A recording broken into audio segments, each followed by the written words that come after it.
வணக்கம். இந்த விளக்க பதிவுக்கு உங்களை அன்போடு வரவேற்கிறேன். இன்னைக்கு நாம ரொம்ப சுவாரஸ்யமான ஒரு விஷயத்தை பத்தி பார்க்க போறோம். தமிழ் மருத்துவத்திலயும் சரி, நம்ம அன்றாட உணவுலயும் சரி, ஒரு பிரிக்க முடியாத இடத்துல இருக்கிற ஒரு அருமருந்து. அதான் அகத்திக்கீரை. பார்க்க சாதாரண கீரை மாதிரி இருந்தாலும் இதுக்குள்ள ஒளிஞ்சிருக்கிற அசாதாரணமான மருத்துவ குணங்களை இன்னைக்கு நம்ம விரிவா அலச போறோம். யோசிச்சு பாருங்க, உங்க நாள்பட்ட வயத்து புண்ண ஆத்திர, உங்க எலும்புகளை இரும்பு மாதிரி உறுதியாக்குற ஒரு சாதாரண இலை, அதே நேரத்துல நீங்க நோய்க்காக சாப்பிடுற மத்த மருந்துகளோட பலனை அப்படியே ஜீரோ ஆக்கிடும், அதாவது கம்ப்ளீட்டா நியூட்ரலைஸ் பண்ணிடும்னு சொன்னா உங்களால நம்ப முடியுதா? கேட்க ஒரு மந்திரம் மாதிரி இருக்கலாம், ஆனா அங்கதான் ஒரு பெரிய ட்விஸ்ட் இருக்கு. சரி, இத பத்தி நாம கொஞ்சம் ஆழமா உள்ள போய் பார்க்கலாம் வாங்க. தமிழ் மருத்துவத்தோட அற்புதமான கீரை அகத்திக்கீரை. பொதுவாவே இந்த கீரை ஒரு முழுமையான நியூட்ரிஷன் பெட்டகம்னே சொல்லலாம். உடம்புக்கு தேவையான அத்தியாவசிய வைட்டமின்கள், தாதுக்கள் எல்லாமே இதுல ரொம்பவே அதிகம். ஆனா இதுல நாம மெயினா நோட் பண்ண வேண்டியது என்னன்னா, இதுல இருக்கிற அபரிமிதமான கால்சியம் மற்றும் இரும்பு சத்து. இந்த 2 சத்துக்களும் தான் அகத்திக்கீரையோட குணமாக்குற சக்திக்கு ஒரு ஸ்ட்ராங்கான அடித்தளமா இருக்கு. அதனால இது வெறும் உணவு கிடையாது, நம்ம உடம்புக்கு தேவையான ஒரு நேச்சுரல் சப்ளிமெண்ட். அடுத்து உடல் சூடு மற்றும் பித்தத்தை அளிக்கிற இதோட தன்மையை பத்தி பார்ப்போம். அகத்திக்கீரையோட இயற்கையான குளுமைத்தன்மை எப்பேற்பட்டது தெரியுமா?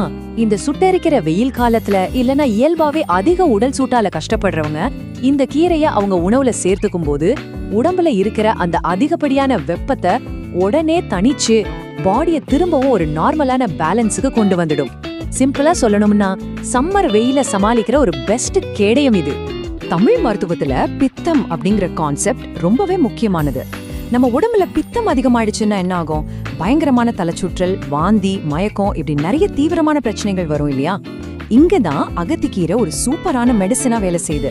இது என்ன பண்ணும்னா, நம்ம உடம்புல இருக்கிற பித்த நாடிய சரி செஞ்சு தேவையில்லாத பித்த நீரை மொத்தமா வெளியே தள்ளிடும்.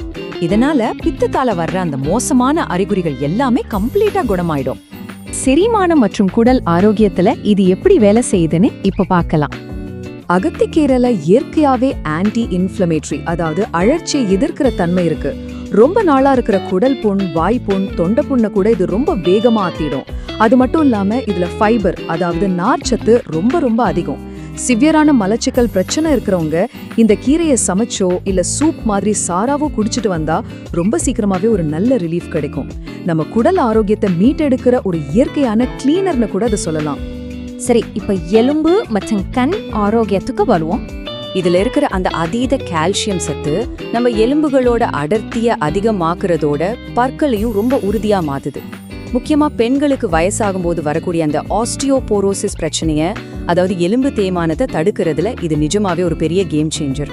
அதே மாதிரி இதுல நிறைஞ்சிருக்கிற வைட்டமின் ஏ மாலைக்கண் நோய் வராம தடுக்கிறது மட்டும் இல்லாம நம்ம ஒட்டுமொத்த கண் பார்வையும் ரொம்பவே கூர்மையாக்கிடும். இது வரைக்கும் நிறைய நன்மைகளை பார்த்தோம். ஆனா இப்ப நாம கட்டாயம் தெரிஞ்சுக்க வேண்டிய சில முக்கியமான எச்சரிக்கைகள் பத்தி பார்க்க போறோம். அகத்திக்கீரை ரொம்ப சக்தி வாய்ந்ததுங்க, அதுல எந்த டவுட்டும் இல்ல. ஆனா உயிரியல் ரீதியா பாத்தீங்கன்னா இது செரிமானம் ஆகிறதுக்கு ரொம்பவே டைம் எடுக்கும். இது ரொம்ப ஸ்லோவான ஒரு ப்ராசஸ். இந்த ஒரு காரணத்துக்காகவே நம்ம முன்னோர்கள் இத சாப்பிடுறதுல ஒரு ஸ்ட்ரிக்டான, மாத்தவே முடியாத ஒரு ரூலை வச்சிருக்காங்க. அந்த ரூல் என்னன்னா, வாரத்துக்கு 1 இல்லனா 2 முறை மட்டும்தான் இதை சாப்பிடணும். ஆமாங்க, இவ்ளோ நல்ல விஷயங்கள் இருக்குன்னு சொல்லிட்டு இதை டெய்லி எல்லாம் சாப்பிடவே கூடாது. இதோட அந்த மெதுவான செரிமான தன்மைய மனசுல வச்சுக்கிட்டு வாரத்துல ஓரிரு முறை மட்டுமே நாம நம்ம உணவுல சேர்த்துக்கணும். இது எல்லாத்தையும் விட ரொம்ப முக்கியமான வார்னிங் ஒன்னு இருக்கு. நீங்க ஏதாவது சித்தா அல்லது ஆயுர்வேத மருந்துகள் எடுத்துக்கிறவரா இருந்தா தயவு செஞ்சு அகத்திக்கீரையை கம்ப்ளீட்டா அவாய்ட் பண்ணிடுங்க. ஏன் கேக்குறீங்களா? இந்த கீரை அவ்வளோ வீரியமானது. இது நீங்க சாப்பிடுற அந்த பாரம்பரிய மருந்துகளோட பவர் அப்படியே குறைச்சு அதோட பலனையே மொத்தமா காலி பண்ணிடும். இததான் நம்ம தமிழ் மருத்துவத்துல மருந்து முறிப்பு அப்படின்னு சொல்லுவாங்க. நீங்க எடுத்துக்கிற மருந்து கொஞ்சம் கூட வேலை செய்யாம போறதுக்கு இதுவே ஒரு காரணமா அமைஞ்சிடும். சோ இந்த விளக்கப்பதிவோட முடிவுல உங்களை நீங்களே ஒரு கேள்வி கேட்டுக்கோங்க. உணவே மருந்து அப்படிங்கிறது 100% உண்மைதான்.